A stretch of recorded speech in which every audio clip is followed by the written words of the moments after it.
Welcome back, Guardians. It is I, Jorio11, Lorekeeper Extraordinaire, and my co-host. Salem, the archivist. And welcome back to the podcast. This is the Lore Emissary Logs, where we discuss the science, history, culture, and all the detailed historical, archival, scientific... You get the picture of the Destiny universe. And today, we are going to be discussing the The mysteries, Vault of Glass. more specifically, the mysteries of the Vault of Glass. Very specifically.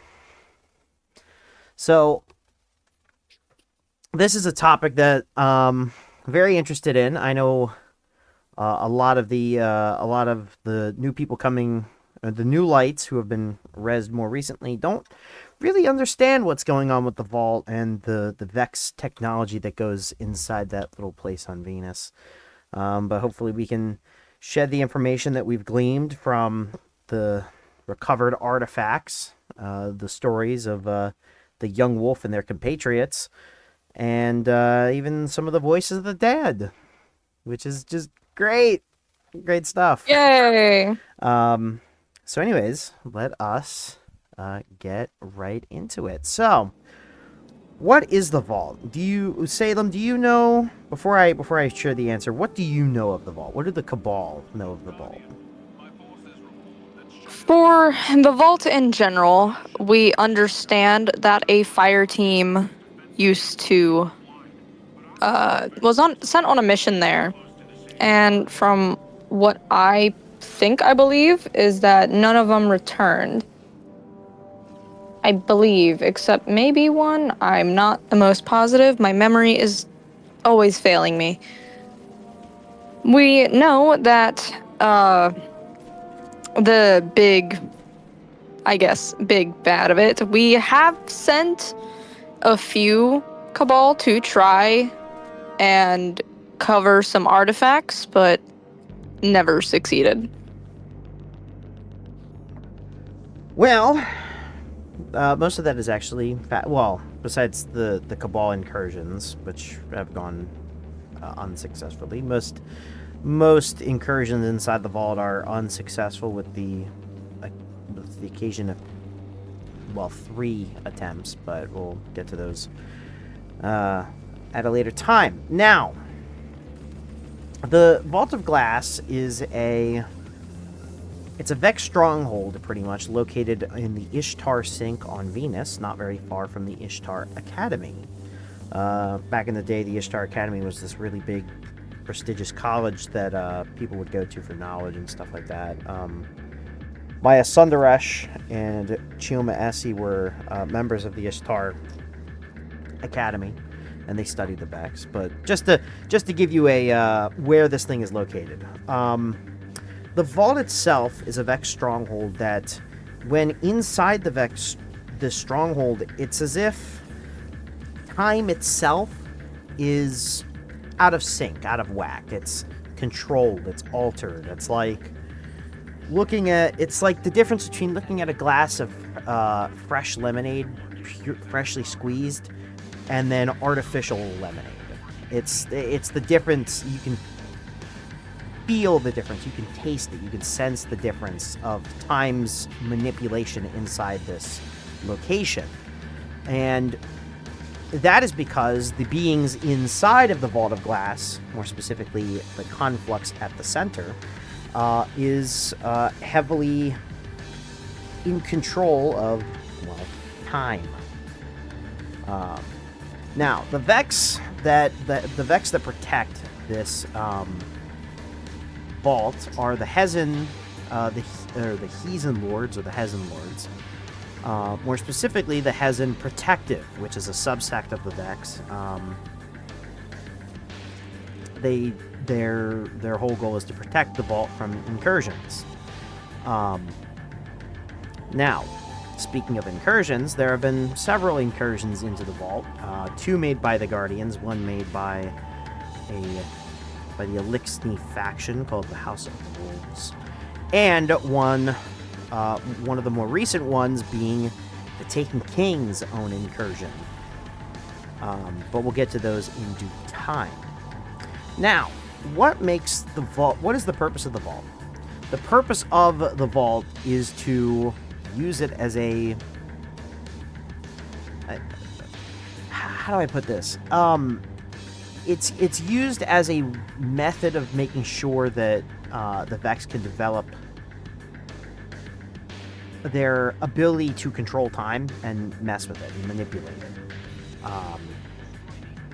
And you have several units inside there who specifically manipulate time and erasure from our universe, and a lot of them have very terrifying abilities. And we will go over some of the major foes real quick, the major designations of foes found specifically inside the vault really quick.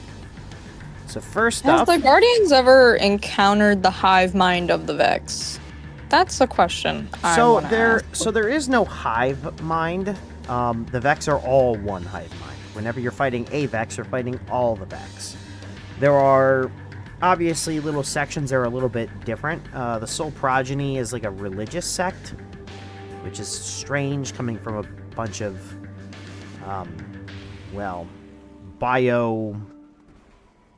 biomechanical robots, practically. But nonetheless, all the Vex units work as one. They just have different ways of achieving the same goal. Whether it be the regular Vex, like the Soul Collective, or the Heathen Protective, or the Vex Invasive. But this is not a video on the specifically the sections of the Vex and the Collectives, but more specifically about the ones inside the vault. So, speaking of the major players found inside the vault that the various groups have been, the various groups who have been led incursions into the vault have encountered, we will start with one of the most basic, and I say basic in the sense that the most basic for Guardians to comprehend. That being the Oracles. The Oracles are a very particular... They appear as boxes of pure light. Sometimes they range in color, whether that be between blue, yellow, red. They've been seen in all different types of coloration. The ones found in the vault, from the video footage that we have, appear to be the yellow and red versions. They are described to be sentient calculations that can manipulate time. They don't really attack, because obviously they are just pure sentient calculation. They don't have like weaponry. That being said, they are technically weaponry. They are often used by other major units, whether that be the Templar or Atheon, or Atheon, depending on how you describe it. But these calculations are exceedingly dangerous because they're used like tools that other Vex units can use to manipulate time and be cast with the Mark of Negation, which we will, or a Prophecy of Doom. But basically, they're just sentient calculations bent on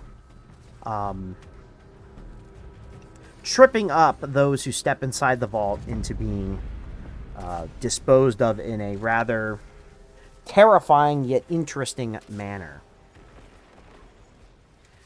It is also to note that Oracles have this weird tendency to, when they manifest themselves, produce a musical note of sorts, as some Guardians have described it. Very interesting. I don't know where they get that. And this was present even before introductions of human elements into the Vex. For example, the choir Vex of the Conductor. This was present even before the conductor became a threat. So it's certainly very interesting. And we'll get back to them when we're talking about one of the characters, because their presence is not. They will show up again in our discussions. But moving on, we'll move on to the next. Well, actually, let's get a piece from Salem here. What's your opinion on the Oracle? What's your take? Well, my take on the Oracle and my personal perspective is that it's hard for me to understand or really comprehend the meaning of its purpose. Because, again, I'm a woman of simple terms. I am a woman of simple orders. Things are hard for me to understand at first, but with better understanding, I think I could wrap my head around it. The best way that I can simplify them into fighting terms for both my Cabal and Titan friends would be, think of them as sentient traps or sentient tools that the Vex use to trip up their enemies. Okay. Think of I them see your perspective. like traps. That would be the best way to put it in more simplistic terms. Obviously, Is there any way to rig the trap or to go around it? No. Well, the Elixni have certainly tried, specifically Skolas has certainly tried possessing the Oracle and their power for himself, but that didn't go, obviously, as planned. And besides, messing with Vex tech is dangerous, to say the least. It is. We had a whole legion dedicated to research and collecting artifacts, and that they are, from what I know, aren't exactly around anymore. Yeah. When it comes to the Oracles, they can be destroyed. Simple small arms fire can make them dissipate and destroy them. But this is not, other than that, there's kind of no way to stop them outside of destroying them. You can't avoid them, because they only show up in areas where the Vex have near complete control. So manipulation or controlling them or avoiding them is hard. But destroying them is rather easy. Once again, small arms fire should do the trick. They're even weak against light-based ability, paracausal attacks. So using guardian abilities can also destroy the Oracles. So yeah, it's certainly very interesting. The next major threat that we'll get to is one of the enemies that actually uses the Oracles, known as the Templar. The Templar is a very unique Vex Hydra unit. They appear rather metallic gray with blue coloration. And they have 3 spinning orbs located at the top and left and right sides of them. And what makes them unique in comparison to other units is several abilities. The main, I guess, attacking ability would be negation. Now, what is negation? Negation is a attack that the Vex within the Vault of Glass can use to, and this is going to sound terrifying in itself if you really truly think about it, but if you are marked for negation, you can basically be deleted. And by deleted, I don't mean just killed. I mean, when you're deleted, you will have never existed in the first place. You're dead, but you didn't live either. You're gone. There's no trace of you left. There is no body. There is no. There's just nothing. and it's a horrifying ability. It's a horrifying ability in Praxis. I mean, it's one thing to die. It's another thing to die and immediately be forgotten by all your friends, family, strangers, anybody who you've ever encountered with. That is a terrifying ability all on its own. I mean, I can't imagine the horror of being erased like that. I know that the Cabal and Salem here, they honor and welcome death, but would the Cabal welcome... We celebrate our ancestors the most. We wear their ornaments. We use their weapons. But just picture that in a Cabal standard. You are now erased from our memory. Every single honorable thing about you is gone and forgotten. Your ornaments mean nothing. Your weapons discarded. That I cannot wish upon any Cabal. It is certainly a scary ability. Now, the other unique thing about the Templar, from a Vex unit standpoint, is unlike other Vex units, which have most Vex units, for those who have never encountered a Vex Hydra, have a spinning shield that goes around their body, typically in a rather slow fashion as a form of defense.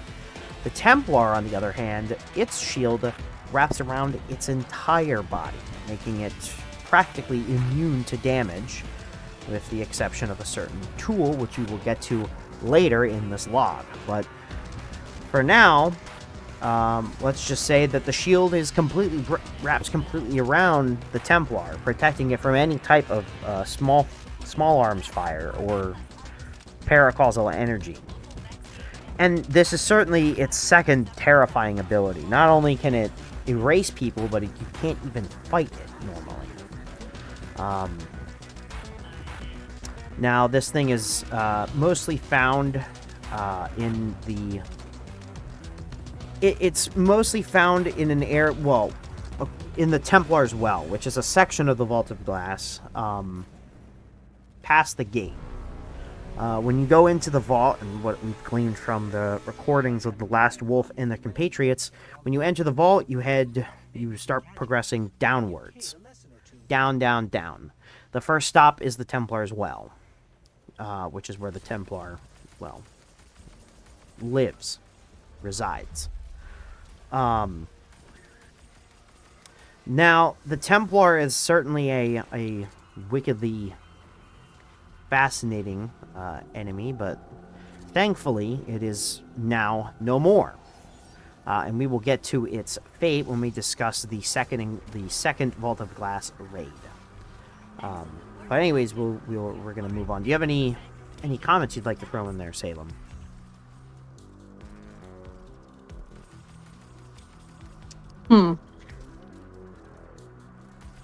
Well, I'm gonna be honest, I don't really have much to say about it. Fair enough. I mean, I'm sure it'll be slightly more interesting when we learn about its defeat at the hands of the young wolf. Now, How can a being so powerful and, from what I understand, can erase your very existence lose to a bunch of guardians? one word: paracausality. The Guardian's ability to become paracausal and use paracausality like a weapon is something that even the Vex, masters of space and time and calculation itself, they can't predict. Paracausality is unpredictable. It doesn't follow any laws of physics or space or time. So, to all now Vex, I understand why Gaul wanted it so bad. that is why the Vex fear the Guardians in most cases, because the Vex are the masters of causality. They are the masters of the laws of space and time and physics of our universe. I understand they held high respects for your Saint 14. Is that correct? Yes. According to the reports, he had been fighting for several hundreds of years against the Vex in an unending bloody battle. But the fact that the Vex are unable to predict paracausality makes us their biggest threat. And it is also our paracausality that was able to, well, defeat the Templar, but I'll get to that in a bit. The next enemy we will be discussing is the Gorgons. After the Guardians have passed when you have passed the Templar as well, the next thing that you come across is the Gorgon's Lair, or the Gorgon's Labyrinth.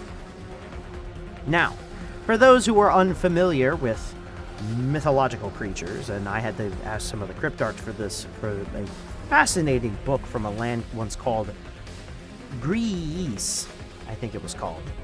And this book describes a monster whose name is actually, I guess, referential to this. This creature is known as a Gorgon. In this Greek mythology, a Gorgon is a exceedingly ugly, well, I guess ugly, monster taking on the shape of a woman with hair made of snakes, where if any man or living being were to look it in the face, that being would turn to stone. Now obviously this is certainly a interesting specimen, and it has been noted that the Vex tend to take their namology, I guess would be their naming scheme tends to be based off of mythological creatures from Earth's history, this being no exception. Are you saying there was a mythical creature called Blue Jeans? We're gonna maybe I do not know. Anyways, interesting. This Gorgon of mythology turned men to stone who looked at it. The Gorgon of the Vex of the Vault of Glasses of Gorgon's Labyrinth are a little bit different. These Gorgons hold a ontological weapon built inside them, where they rewrite reality itself. The problem with them is that they can't do this unless they are currently observing whatever they wish to use their ontological weapon upon. So, what happens in an encounter, or what has been predicted to encounter, is when the Gorgon sees you, you have a short amount of time to destroy it, and from what I can tell, they are exceedingly powerful units that are not easy to destroy. But that being said, it is, if you are unable to destroy it in a certain amount of time, its ontological weapon activates, and similar to the Ritual of Negation, you become erased from time and space itself. You are not dead, you suffer a fate far worse.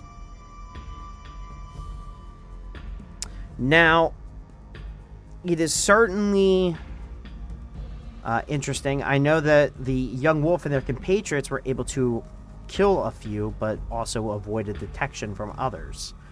My guess is that, and from what I can tell from the logs, is that as you progressively kill these Gorgons, the others appear to grow in strength, which is certainly terrifying to know that, that these creatures that can wipe you off the face of reality with just looking at you are become harder and harder to kill the more that you destroy them.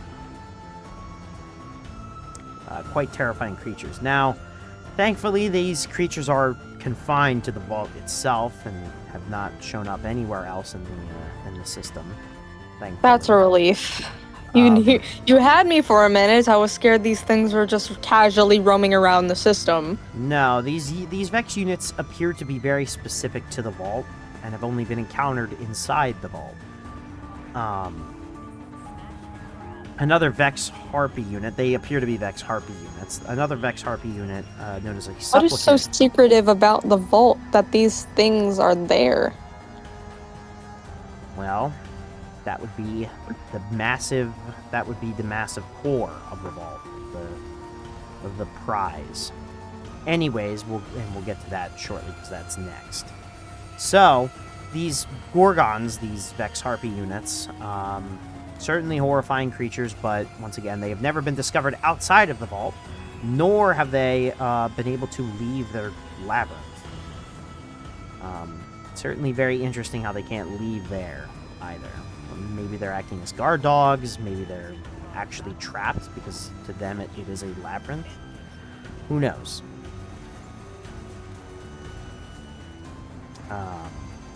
Anyways, oh, and their appearance. I totally forgot what they look like in case you come across one. They appear to be Vex Harpy units, but they have a glowing blue eye instead of red. And on the trim of their fins, as I'll call them, is glowing energy from the vault itself. Perhaps leftover energy from their ontological weaponry? Who knows? But they appear to be glowing, very strange glowing Vex units. Anyways, after the Guardians, and after you, or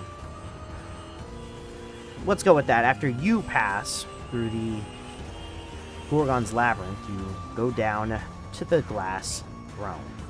Now, the Glass Throne is a beautiful, absolutely beautiful structure that I have seen pictures of, and from what I can tell, it appears like giant pillars of glass, shaped in the form of a triangle. Now, for those who don't know, that glass, and there have actually been... I've had a Guardian, one of the members of the Young Wolves fire team, go down and steal a piece of it, of this glass throne, as it were. It's more like a structure than a throne, but that structure itself is actually crystallized radiolaria, which I find absolutely fascinating from a scientific standpoint. I mean, radiolaria has been seen in a liquidized form, but to be found in this crystalline form, like, how does that work? How does that form? And I'd certainly have to ask people who have been around the Vex for exceedingly long amounts of time, maybe like Osiris, who may have more information on that. But regardless, the giant pillars of glass, which is just crystallized radiolaria, but we'll call it glass for the sake of whatever. Simplicity. Contingencies, maybe? I don't know. Simplicity. We'll call it for the sake of simplicity. After there, you have to deal with some gatekeepers. And then you encounter the prize, the key element of the Vault of Glass. Time's Conflux. Atheon. So, how to describe Atheon? Well, Atheon looks like a giant minotaur made up of this same glass. It's very white, lots of colorations of white and blue. But its body appears to be made of that same glass-like radiolaria, which is certainly very interesting. Now, the purpose of Atheon times Conflux is to manipulate time and the Vex's own calculations into existence by manipulating time. It is noted by the Vanguard, at least, whether Atheon was the creator of the Vault or whether the Vault created Atheon. A chicken and egg situation, as it were. Now, for me, I think Atheon was created by the Vault of Glass as a... once again, it's a conflux, right? It's not just a living being, but it's a convergence of energy. More specifically, energy of time manipulation. Now, it has a very interesting ability to open time streams. Now, what does that mean? It is able to send those in its proximity into the past or the future, which is certainly an interesting ability. It is also able to do other attacks, like using oracles to create Prophecy of Doom, which would doom the Guardians and wipe them from existence. It could also detain certain individuals, and it also can, when it sends them through time, if they are unable to return to the normal time, they get lost to time and eventually die due to the paradox of them being lost in a time where they're not supposed to be. Very, very terrifying abilities. But regardless of its ability to manipulate time itself, well, we'll learn of its fate soon, but let's just say Atheon is not really a big threat anymore. Anyways, do you have any comments on this, Salem? Well, to be frank, Jorio, I think in the scenario of just the Vault of Glass in general, I worry for any Guardian who wants to proceed to continuously go forward.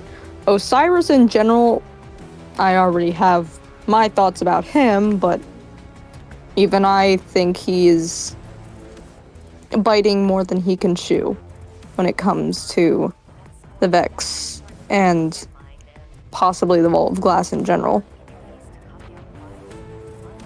Why risk your life several times over just to have that fear of being erased from reality?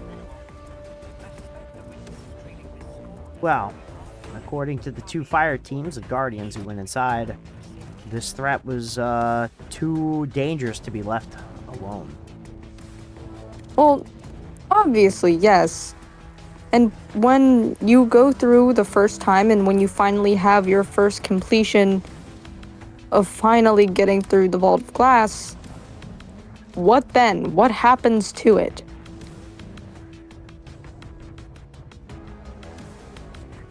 What happens to the vault, or what happens to the Guardian? Both. I mean, you already went so far in. Well, Afterwards, it's like, what's going on? So, from the Young Wolf's logs, when the Young Wolf went in and eventually destroyed the major threat of the Vault of Glass itself, they were able to destroy the Vex and the Vault of Glass and prevent them from using time to their advantage when it comes to enacting the will of the Vex Collective itself. So, they took down a major threat. Now, getting out of the vault was pretty easy. They could have just transmatted out, from what I can tell. The same cannot be said for the original fire team, and we're going to be discussing them now, actually, because their role is actually quite important in the second raid. So, before the Young Wolf, before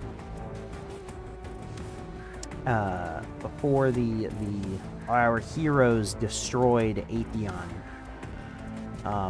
there was an original fire team that went inside. From the records, it appears to be only 3, but there is a theory that the members of the original fire team did include 6, and that 3 of the others that got lost were lost to time so much that there wasn't even anything left for us to even remember them by, and they got lost and negated from reality itself. But we'll discuss the 3 people that we do know, at a minimum 3 people we do know who went inside. So let's start. Let us start with we'll start with who the members were. The Guardians, known as Kabir the Legionless, a Titan, Pahanin, a hunter, and Pradith, a warlock, ventured into the vault. And they tried to, fight. They got stuck at the Templar's well during their fight with the Templar and the Oracles themselves. Pahanin was able to actually escape this encounter and get out of the Vault of Glass, but we'll discuss what happened to him after, because it certainly wasn't a good fate.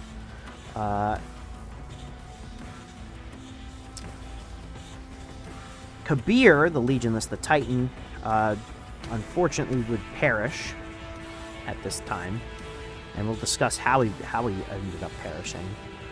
Because his death is certainly different than Praedyth's, who also suffered the fate of the vault, but differently.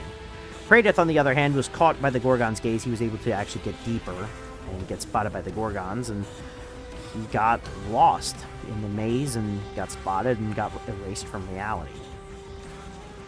Now, thankfully for him, or unthankfully, I guess, it wasn't really a great fate, his consciousness remained in the vault the Vex kept him alive, or his consciousness alive within the Vex network. And I'll explain why when we get to the Taken incursion. Because that's when his consciousness shows up again. But for the sake of brevity, Praedyth's story ends there for now. He got spotted by the Gorgons and got erased from reality. Except he didn't get erased from reality, he just got absorbed into the Vex network.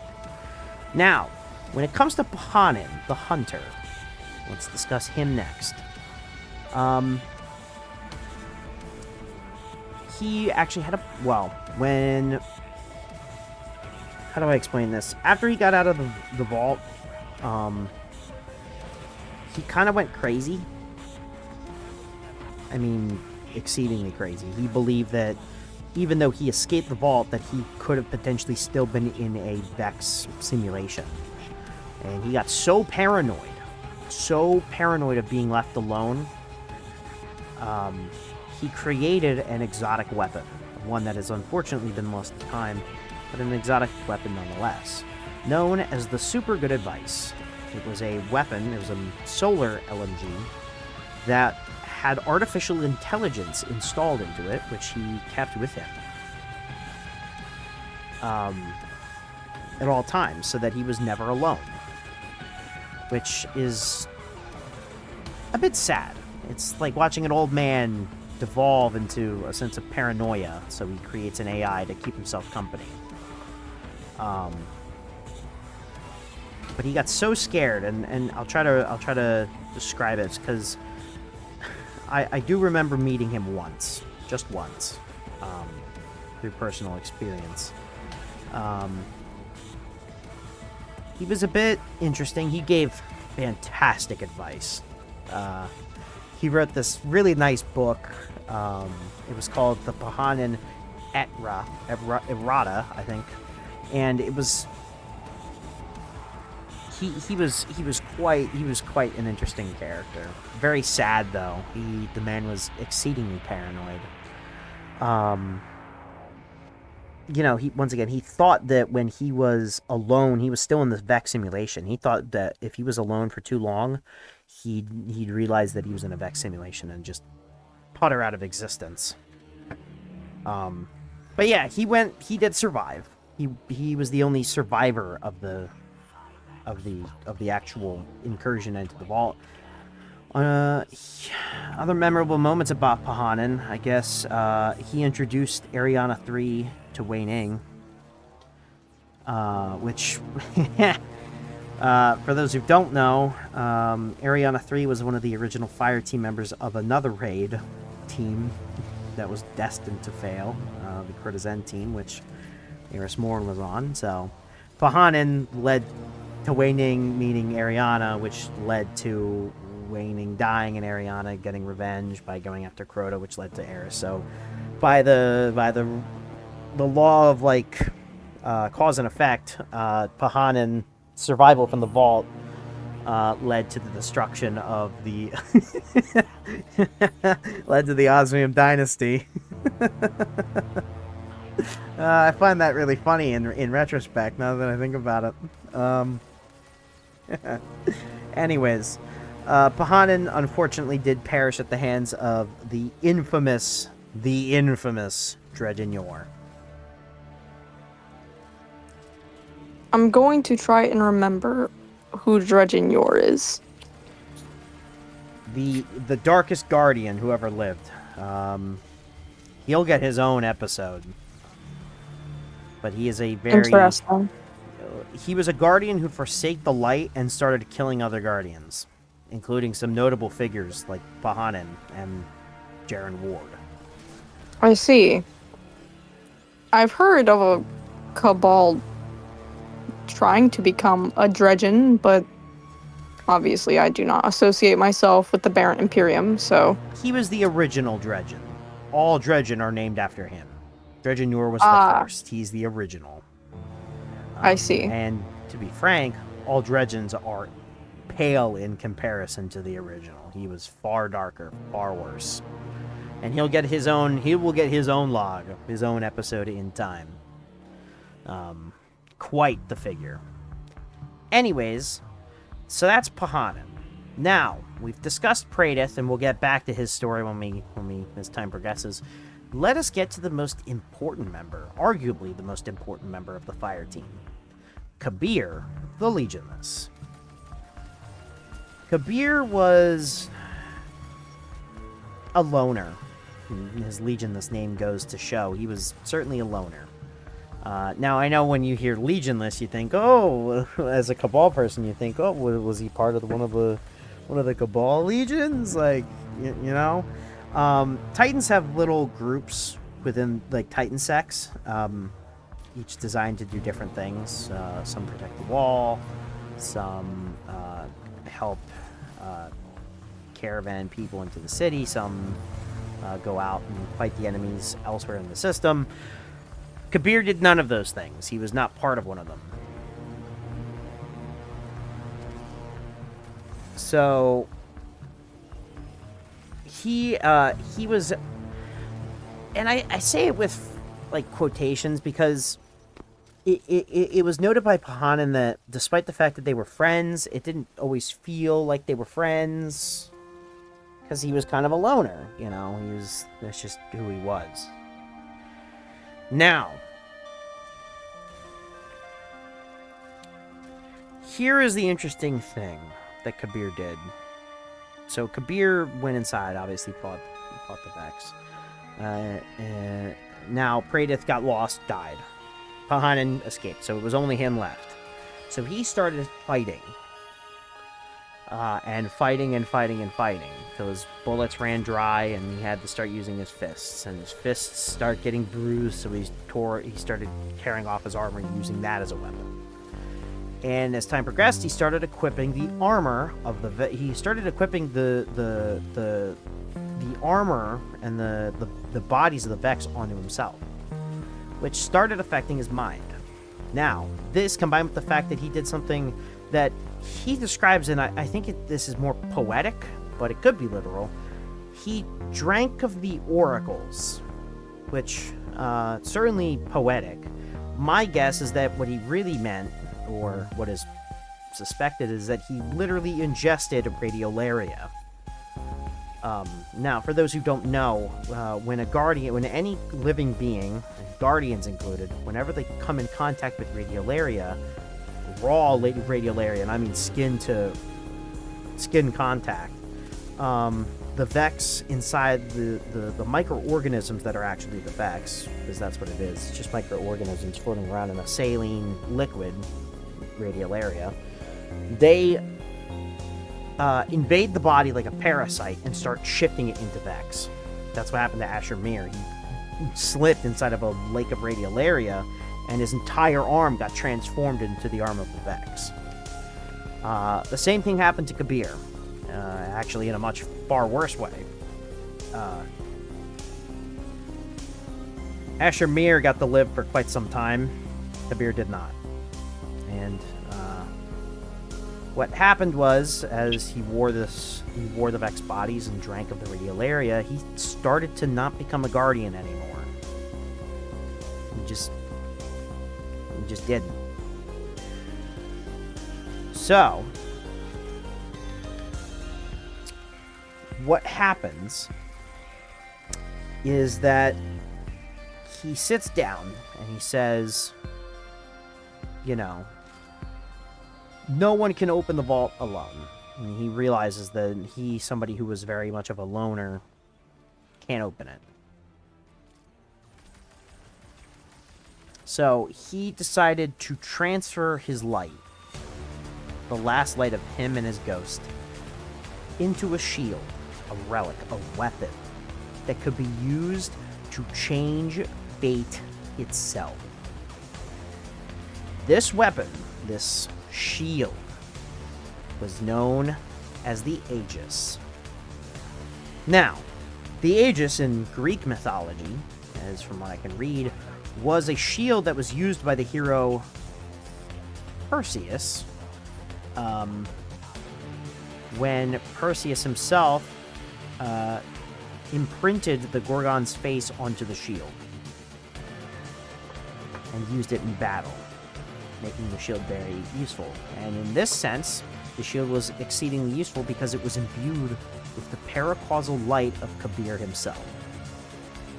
Now, if you know anything about the Vex cannot handle paracausality. It is a deadly weapon to them. They can't predict it, they can't really fight against it. So, having a weapon itself imbued with this power was certainly something. Unfortunately, by creating the Aegis, Kabir himself lost all of his light. And then, I guess thus, accordingly, became a Vex unit himself. This was the death of Kabir. Quite sad. A lot of Titans used to look up to him. While he was a bit of a loner, he was certainly charismatic in his own way. Any comments, Salem, before we move on? I mean, all I can really do is feel bad for the ones that were lost. I mean, even if you die in the Vault of Glass, are you just gone for good?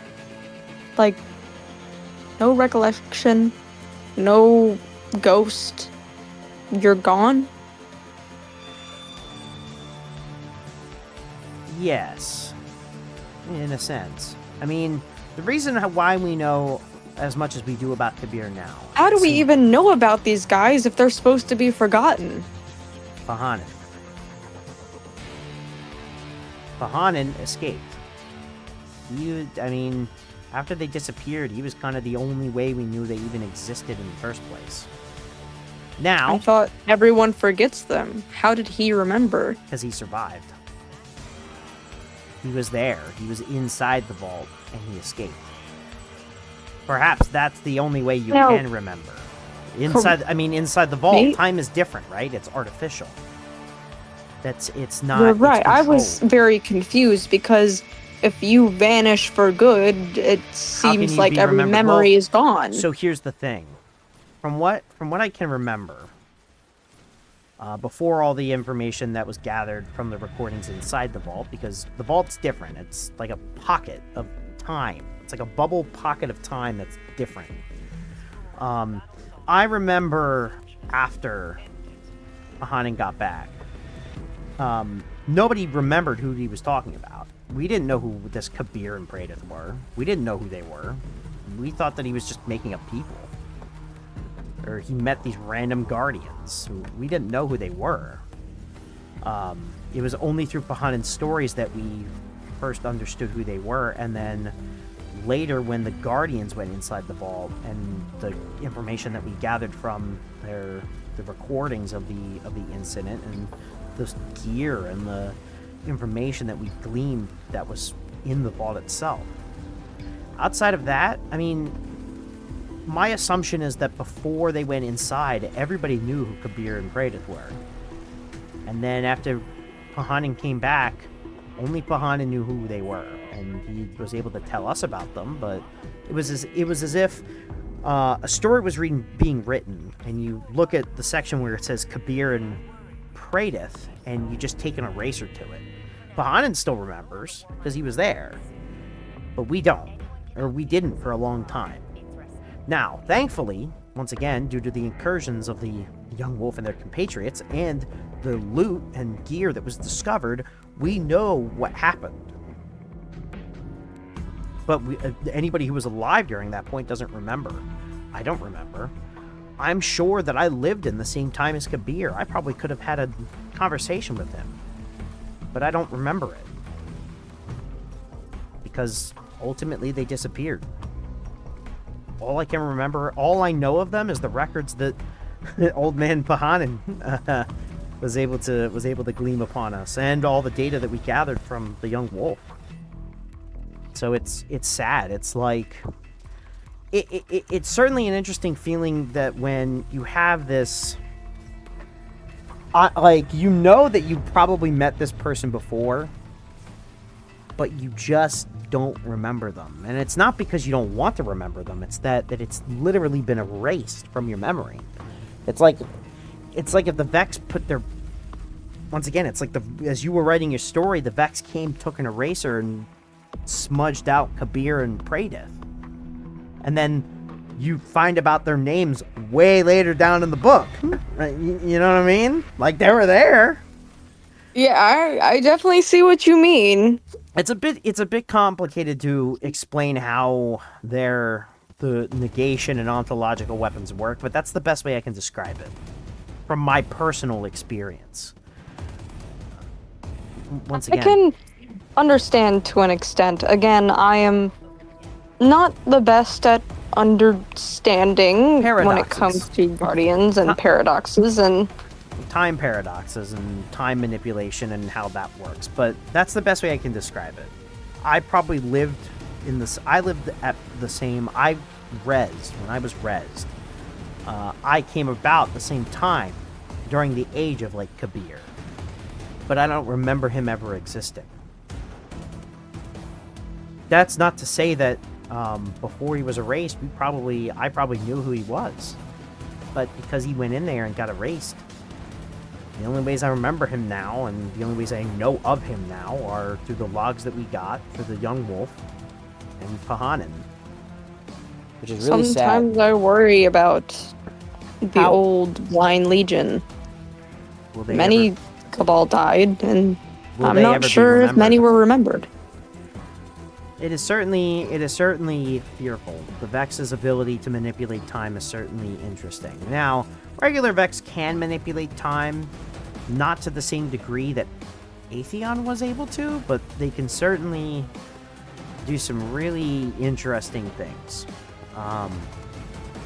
But yeah, that's what happened to Kabir and the original Fire team. All of the members of that team are dead for the sake of purposes, or for the sake of the timeline. Now, to the next point. A couple years after, well, several years, it's a little bit, I can't remember very well. Could have been a century, a couple decades, months. I don't remember. But not too long. Picture this scenario. Imagine if I was erased from reality. What then? I would not be who I am. I would not be here. There would be no recollection, no memories. I would be posted. Everything I've accomplished are gone. Yes. My memories are gone. Any memory, like, there would just be, and not only that, but anybody who has ever been in contact with you would not remember you. Once again, the only reason I think Pahanin remembers is because he was physically in the vault with them and was able to escape. If he never had gone, we wouldn't even know that they existed in the first place. Well, until what happened later. Because decades, years, a century later down the timeline, the young wolf makes his name. He destroys the Blackheart in the Black Garden. And then he is tasked with his compatriots, his or her compatriots, to enter the Vault of Glass and put down the threat forever. And so here we will quickly discuss what happened. In order to open the vault, the Guardians had to step on 3 plates to activate a tower key of sorts, which is able to open the vault. The Guardians go inside. All of this is recorded so that the Vanguard can study the logs, so we can understand what's going on. And for those Guardians who don't know, yes, the Vanguard can see everything that you're doing. So let that be known. They love to take the video footage gathered and try to glean what they can from your helmets. Anyways, they go inside and they get down to the Templar's well. They were able to stop the Vex there, destroy the oracles, and they come across the Templar. Fortunately for them, the Aegis shows up somehow, some way. And they were able to use the power of the Aegis to destroy the Templar shield and thus destroy the Templar. Later down the road, these same Guardians would go down into the Gorgon's lair, sneak their way kill some of the Gorgons and sneak their way past the others, head down to the Glass Throne itself, and despite the efforts and the time stream manipulation of Atheon, they were able to defeat Atheon itself and glean some of the magic rewards and loot inside, which gave us knowledge on the people inside the vault. And we'll get to the loot last, what we discovered last, because I'm sure that'll be interesting all on its own. But most of the information that we have from the vault, outside of Pahanin and his stories, is gleaned through the loot that was procured and reclaimed from the Vault of Glass. Whether that be the armor, the weaponry, and even the massively exotic and unique weapon known as the Vex Mythoclast, which in itself appears to be a weapon in a paradox. But that was the clearing of the good clearing, the good ending, as it were. The young wolf and their compatriots were able to accomplish what Kabir, Praedyth, and Pahanin could not. And that was stop the threat inside the vault. And through it, we were able to learn of Praedyth and Kabir again. Because outside of that, it was just Pahanin, and he was kind of an old man that everybody kind of pitied a little bit, because he was a little bit crazy and paranoid. There are many Guardians that I've heard about that I pity. Plenty. You go through so much. The ones who I find that the ones who have lived the longest tend to have gone through the worst of it, and those who aren't here yet have also gone through the worst of it. But that's neither here nor there. Anyways, that's what happened. The young wolf is responsible for the destruction of the Vault of Glass. Anyways, next on the timeline, not too long, actually, after the successful incursion into the vault by the original Guardian Fire Team, well, not the original Fire Team, but the Young Wolves team, then came the second incursion, and this time it was not made by the Guardians, but instead Skolas and the House of Wolves, who were able to infiltrate the vault itself and attempt to seize the power of the vault. More specifically, using the Vex's ability to manipulate the Vex's ability to manipulate time to be used to manipulate time into allowing the House of Wolves to pull members from the house through time itself, which he would, fortunately for him, unfortunately for us, be able to get, if only for a short amount of time, because the Young Wolf, because obviously it was the Young Wolf, who pretty much shut that down pretty quickly. It was also noted that he was also trying to take possession of the oracles. That was also shut down by the Guardian. That actually came before he was able to take their ability for time stream manipulation. But another incursion shut down by our dear, dear guardian friend, the hero.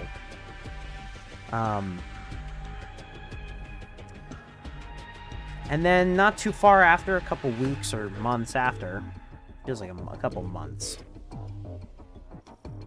the third and final incursion into the vault would occur.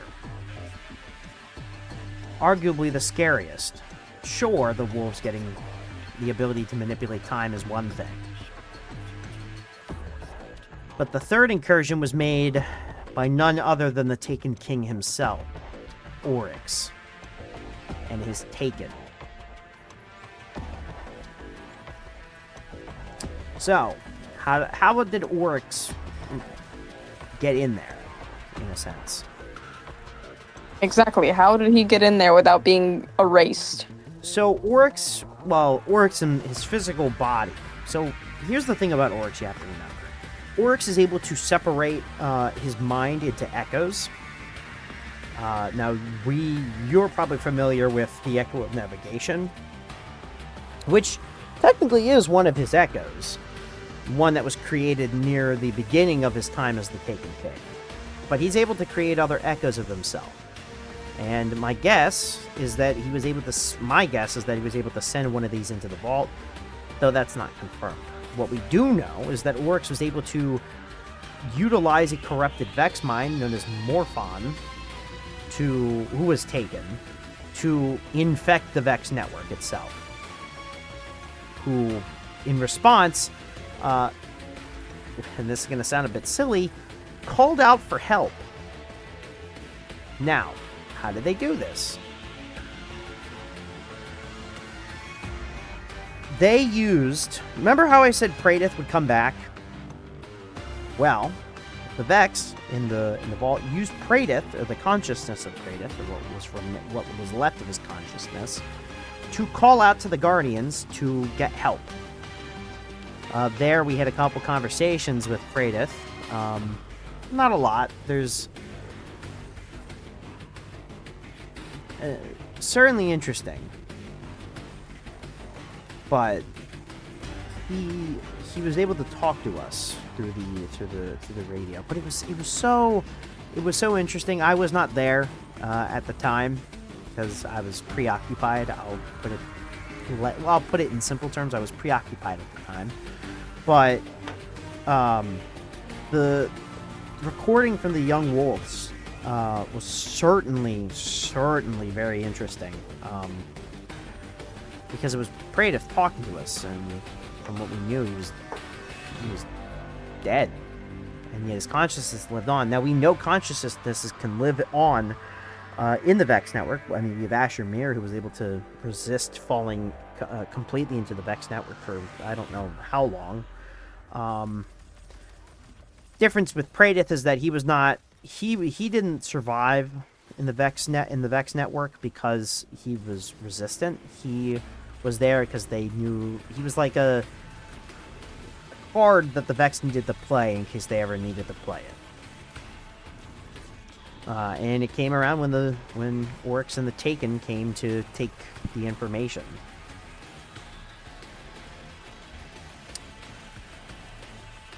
So, obviously the young wolf went inside with the help of Praedyth, was able to stop the Taken incursion, and the Guardian would actually find the ghost of Praedyth deep in the vault and bring it to Lakshmi II of the future Warcold.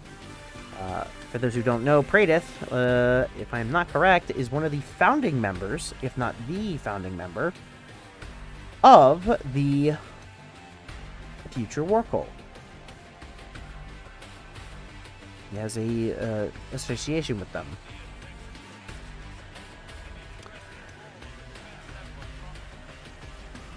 So it's certainly interesting to see his reemergence, despite being trapped. I suspect that if the Cabal were trapped in a similar situation, more specifically the Cabal that the Vex have encountered, perhaps they were kept into the Vex network in a similar situation, but once again, Praedyth was an interesting... Could have been Unique. Apologies. Could have been a unique case. Do you have any comments on that, Salem? I'm going to be honest. This whole thing is just Mind-boggling. confusing. Yes. It's confusing. The vault that's the key of the vault.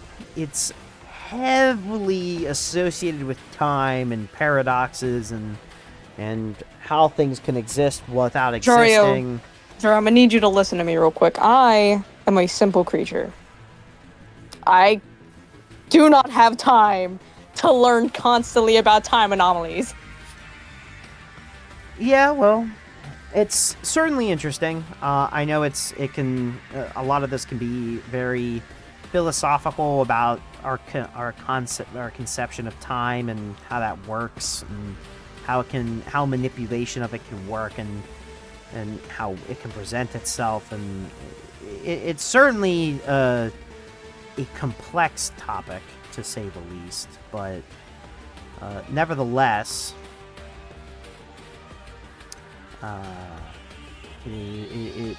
it adds to the mysterious nature to the Vault of Glass, which sits there today. I mean, Guardians still running there every now and then, picking up more data, but you know, is what it is. Now, before we move on to the gear, we'll mention some of the other interesting things that were discovered within the vault before we get on to the main gear. A couple ghosts were found inside the Vault of Glass. When they were gleaned by the Future War Cult, they showed some disturbing images, which could have been gleaned to have happened or not happened, or whatever, what have you. Certainly ominous, especially the last one that we got. Apparently one of them showed a footage of a caravan of ships wandering through space, specifically the ships of the city, as if we left our solar system and not in a good state. But once again, these could be from alternate timelines. The Vex certainly have a manipulation on timelines, and they don't really... Could have sent the ghost to an alternate timeline, and then could have retrieved it back to ours. And paradoxes and alternate timelines, when it comes with the Vex, man, it gets really tricky and really headachy for those who are not thinking about it in the correct manner, or those who are unable to grasp certain concepts, which is fine if you can, but it can get a little bit confusing and headachy. I'm sure Salem here is still trying to be certainly struggling to... I'm trying to simplify this the best way in my head, and I can't do it. Because the Vex are... when it comes to the Vex and their mastery of causality, it comes down to really physics and astrophysics. Time, manipulation. Say, Jorio, I am a librarian warrior. I am not a physicist. Physicist, or an astrophysicist, or a quantum physicist, yeah. Trust me, even though I dabble, I'm no expert myself, but I'm able to grasp them in a way that kind of makes sense, at least. Anyways, beside that, there was another artifact that was gleaned due to direct involvement with the vault itself. Back in the day, before we reintroduced ourselves to Elsie Bray, aka the Exo Stranger, there was a time that... between the time when the Guardian met them during the Black Heart incident and the time where they re-showed up on Europa, there was a time where they were able to glean a weapon that belonged to Elsie Bray, known as the No Time to Explain. This weapon, due to a series of tasks that the Guardian would specifically the young wolf, but other guardians have managed to do the same, were able to glean, some of which being inside the vault itself, led to them procuring their hands on the No Time to Explain, which goes to further state the connection between Elsie Bray and the Vex and the whole different alternate timelines and jumping through hoops. And when it comes to Elsie, that's another paradox in itself. It's certainly I'm sure the paradoxes are hurting my dear co-host brain right now, but that's okay.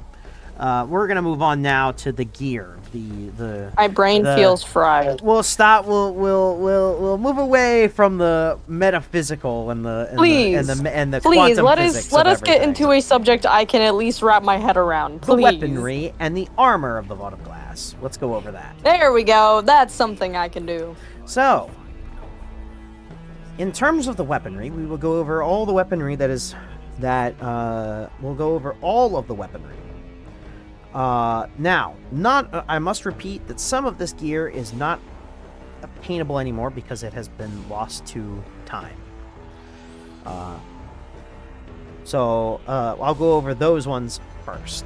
The weapons that are no longer available and cannot be obtained because they've been lost to time include the Atheon's Epilogue, which was a void auto rifle. The Praedyth's Timepiece, a arc pulse rifle. The Praetorian Foil, which is a solar fusion rifle. And that's it. Those three are the three weapons that have not shown up. They were found on Guardians and were used by Guardians for a long time, but after the Red War, they seem to have disappeared. I don't know what happened to them. Anyways, let's go over the rest of the remaining weapons that the Guardians still have in their inventories today.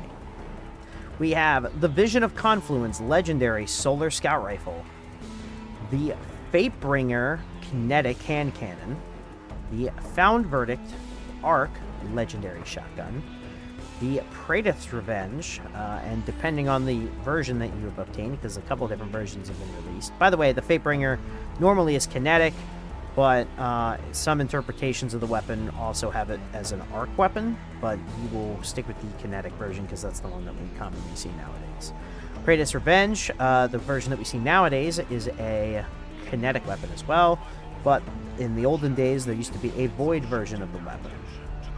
Then we have the Hezon's Vengeance Solar Rocket Launcher, the Corrective Measure legendary void machine gun, and the ever mysterious and famous weapon known as the Vex Mythoclast, which in of itself is a paradox. The flavor text for the weapon, which I'll read out now, which is certainly interesting.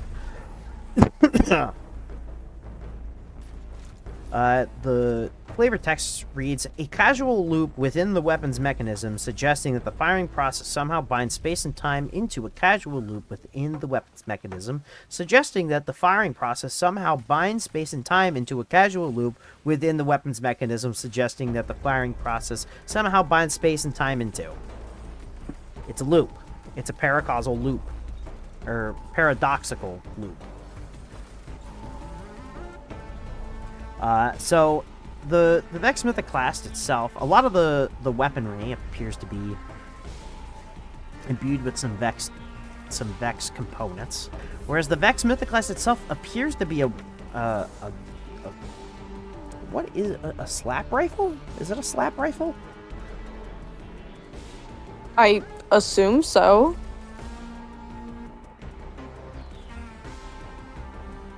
Yes, it appears to be a Vex slap rifle, which is a weapon that the Vex actually use, specifically the goblins. That's its design. There have been various weapon ornaments for the weapon,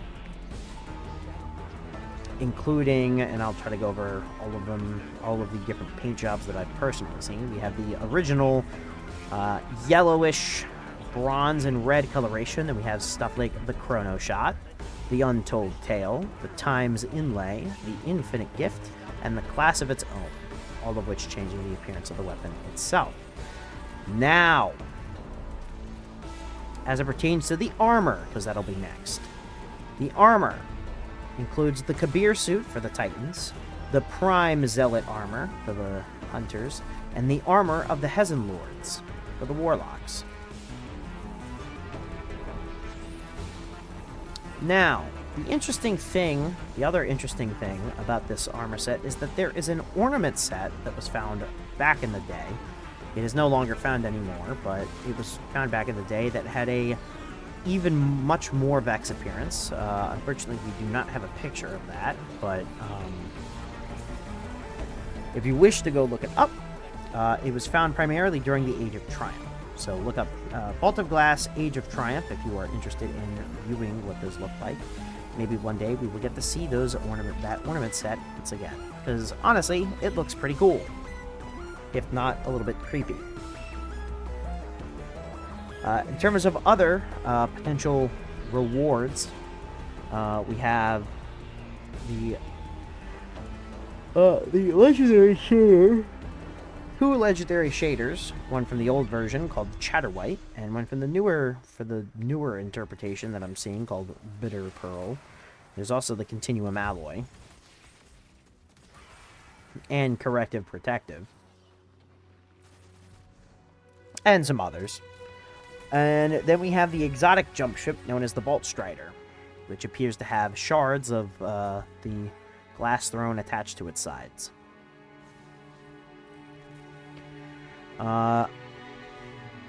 That's kind of it for the loot. Trying to think. There's gonna be I think that's really it for this. For the vault. I could go over some of the other notes and stuff, mentioning points that I can mention, because there's a couple more. But in terms of the actual lore and the history and the science behind the Vault of Glass, I think that pertains to the majority of it. So we'll get to the other notes and mentioning points now.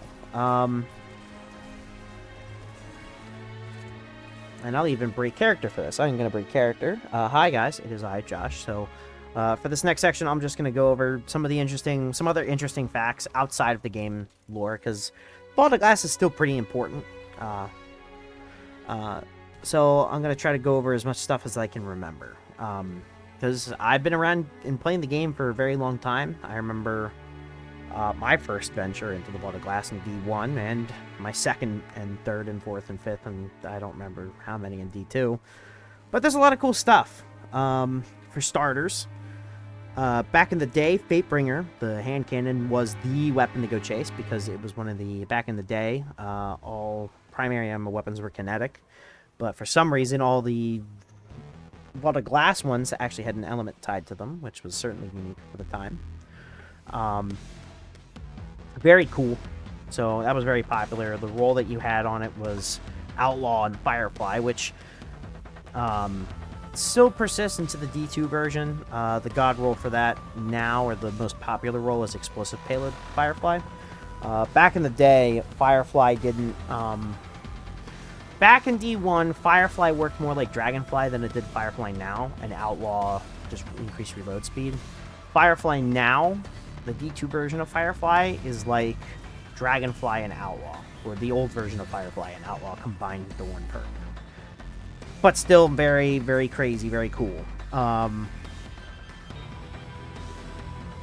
remember doing I remember getting the Age of Triumph ornament set for the Vex, and oh, it was good. It was so good. It was like a light blue, very Vex like. I remember the Warlocks had the the harpy, Addy, the harpy tentacles that the harpies have whenever they're open and shooting at you? Yeah. They had that on the Warlock armor set. So you had like tentacles behind you. Kind of cool. Oh, it's so cool. This is coming from me personally. I just want to let everyone know, I have nothing against people who love Vault of Glass. I just find the raid exceedingly fucking boring. Like when you run it a few times, or even if you cheese it constantly, it's so boring. Yeah, It's and so damn boring. so by today's standards, it's certainly on the easier side because it's not. It's kind of just standing around and killing ads, which for some people that's really cool, but for other people, there's just not enough challenge. Now, for those who don't know, and for those who have not been playing the game for very long, Vault of Glass was the first ever raid. That was it. That was the first raid, and I could tell stories of the community back then. I remember back then, all the people who were doing the first ever clear of the Vault of Glass, and there's a lot of them don't even play Destiny anymore. But back in the day, the meta was Suros regime because people were like, oh yeah, who's gonna I'm always gonna be using my exotic primary. When am I gonna use an exotic heavy weapon? So back in the day, Galahorn wasn't really the strategy, but then when people started getting Galahorn and started using Galahorn against Atheon, did Galahorn start becoming noticed as the DPS monster. So Atheon is responsible for Galahorn probably getting its reputation. Now, that and Crota, because both of them are responsible for Galahorn getting the reputation to the point where people would literally kick you off of teams if you did not have Galahorn. I remember that. That was a dark time, but it was certainly interesting. But Atheon was partially responsible for that. Back in the day, I remember you couldn't get to the max level of... So back in the day, in D1, you couldn't get to level 30 unless you did the raid. You were stuck at perpetually 20. I think the joke was you were perpetually 28 until you did the raid and got to level 30. And then that changed when Crota's End came out, and I think it was 32 or 34 with that. But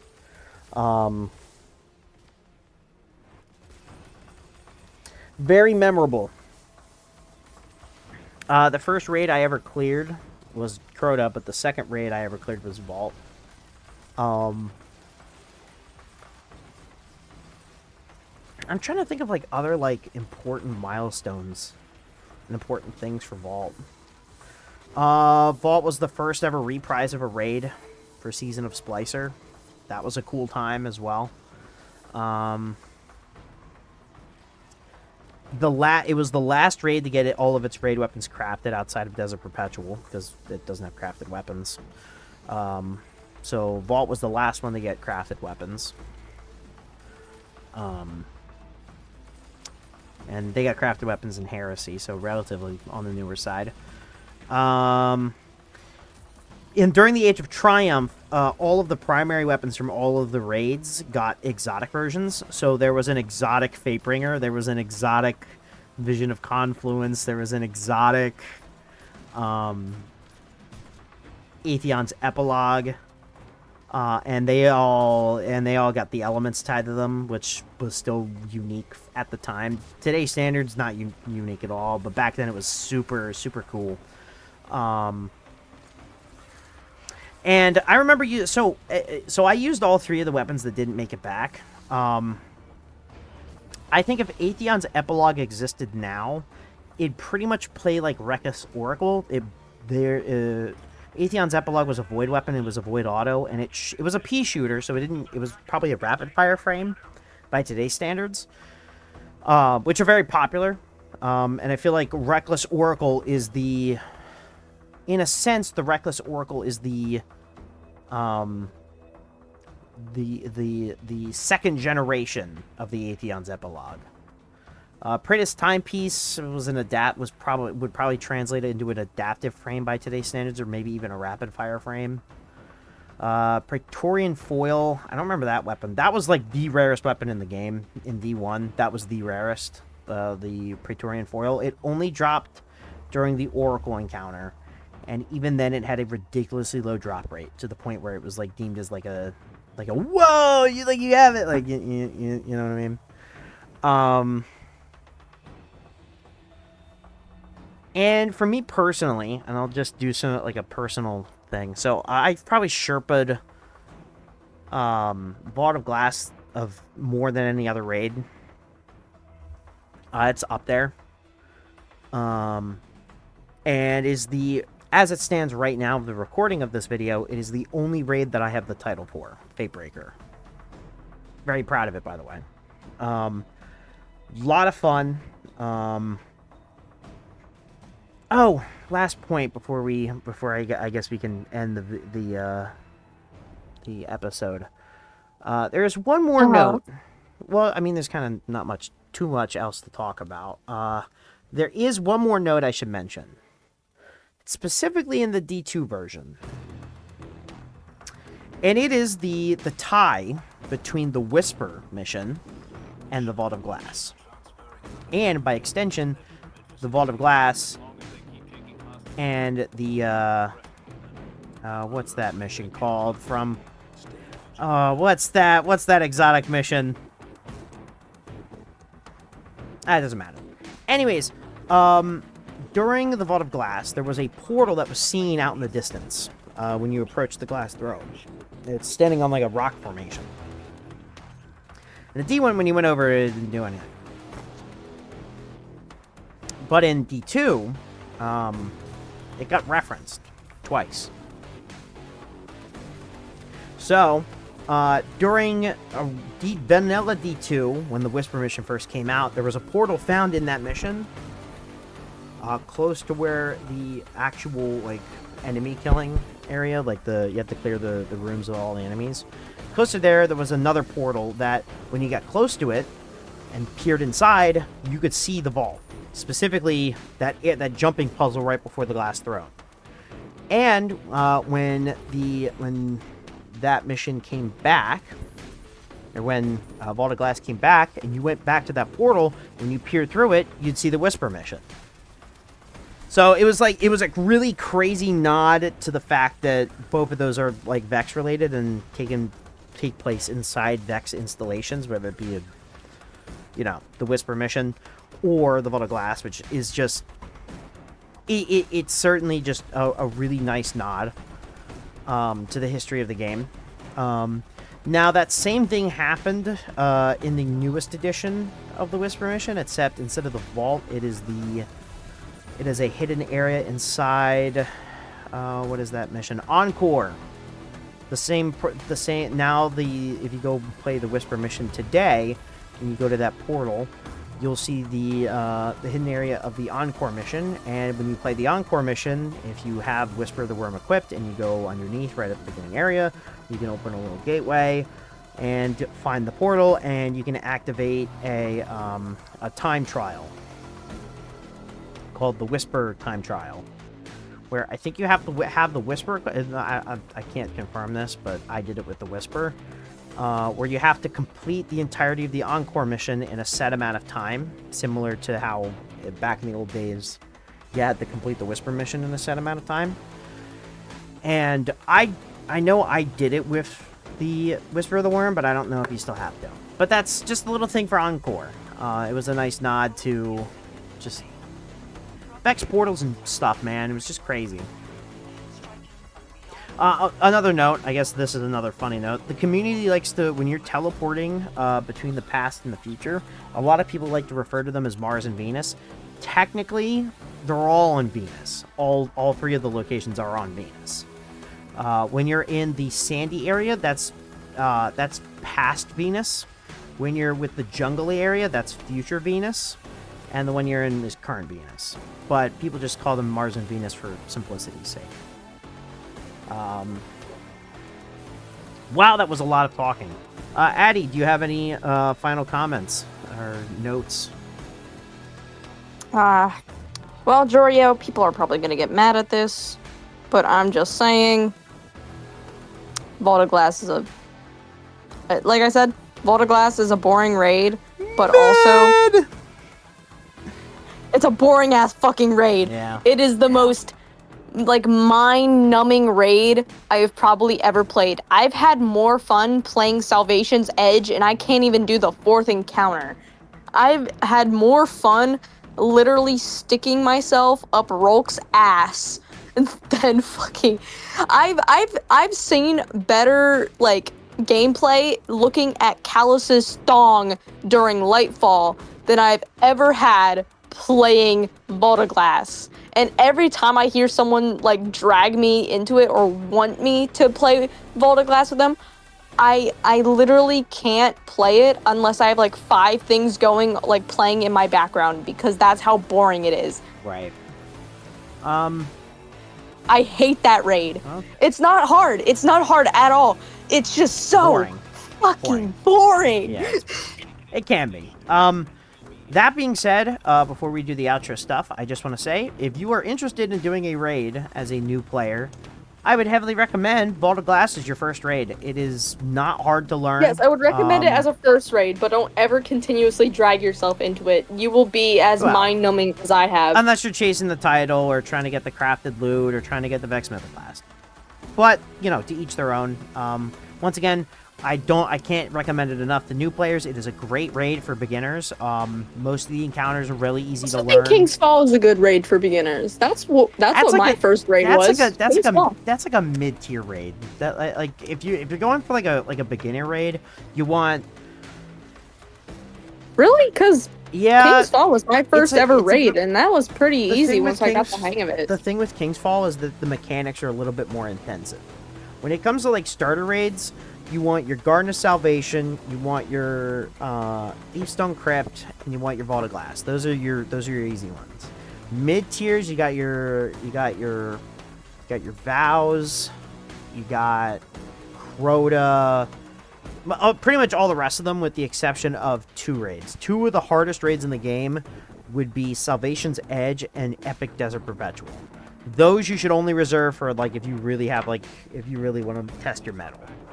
Other than that, the rest of them are in the mid tier, and then those 3 are in the easy tier. Anyways, before we get into this giant discussion on raids, that's going to be it for the episode. I just want to thank everybody for coming and listening and watching. Seriously, we do appreciate it. If you certainly like the content. Seriously, guys, thank you all for actually sitting through all of our videos on this podcast, or just tuning in general, just to see what's up. We really appreciate it. The more people that view this, the more likely we can get monetized, and that's something I'm hoping for. That would be epic. No, okay. Because I want to make some merchandise. Yeah, that'd be cool. I'd be down for that too. Anyways, if you're watching this on YouTube, don't forget we are also on Spotify, and if you are listening to this on Spotify, we are also on YouTube. The Destiny Lore Emissary Logs. You will find me on my TikTok, that is addy.h.art, and all my links will be, well, in my TikTok. I'm also on Discord. I'm Kill Your Parents Tracy. No uppercase or lowercase. It's all lowercase, no spaces, and there's just an underscore at the end. That is a complete. I know. That's crazy. Crazy name. Robot Chicken is goated. Yeah, it is. As for me, if you want to find me on, if you want to find my my normal account, you can find me under Jorio11 Lorekeeper on TikTok. And if you want to check out like my streaming stuff, you can check me out on Kick and Twitter and Discord over at Jorio Gaming 00. Now, I guess we can go over the next 3 episodes real quick, because I don't remember if we've been doing that recently, but I'm gonna get back on that. So I think we're doing. Is our next one Clovis? Next one is not Clovis. Clovis is not for a while. I think that's episode... Why did I always think we were going to talk about Clovis sooner? I hate to say it. So we're on episode... So this is episode 9. That's episode 24. Damn. The next 3 episodes in the lineup. Next week, we will be discussing Ahamkaras. That'll be a blast. That's gonna be a good one. Podcast mine. Podcast mine. Episode 11, which will be the week after, is Shadows of Midnight, which goes over the Midnight Coup, specifically the members of the Midnight Coup, and the original Shadows of Callus. And then episode 12, the week after that, is Destiny's Freddy Krueger, aka Nezarec. Also, for anyone who hasn't caught on, I am the big artist in this podcast. I'm the one who drew our characters. I'm the one that drew the logo for the podcast on Spotify. And so the thing about me is I love drawing Cabal and Ahamkara. because of how creative you can get with them. And I even have my own little guy that my friend Jorio helped me flesh out a little more. Her name is Tadisi. She is an interesting Ahamkara. And I'm pretty sure if you want to find out more about her, go check out Addie's TikTok. I'm sure she's gonna post Yeah, go stuff check there. out my TikTok. I will be posting all the lore of my characters. It's kind of my thing. Yeah. Anyways, that's gonna be it for this episode. So you We are wanna Cabal. We eat the mountains and we drink the seas and we will conquer the stars. And I'll see you all on the battlefield. Good night. see you, see you, I can't do this. See you, You Starside Starside Guardians. Guardians. All right, just go with Do the the outro. Yeah, just do outro. the outro.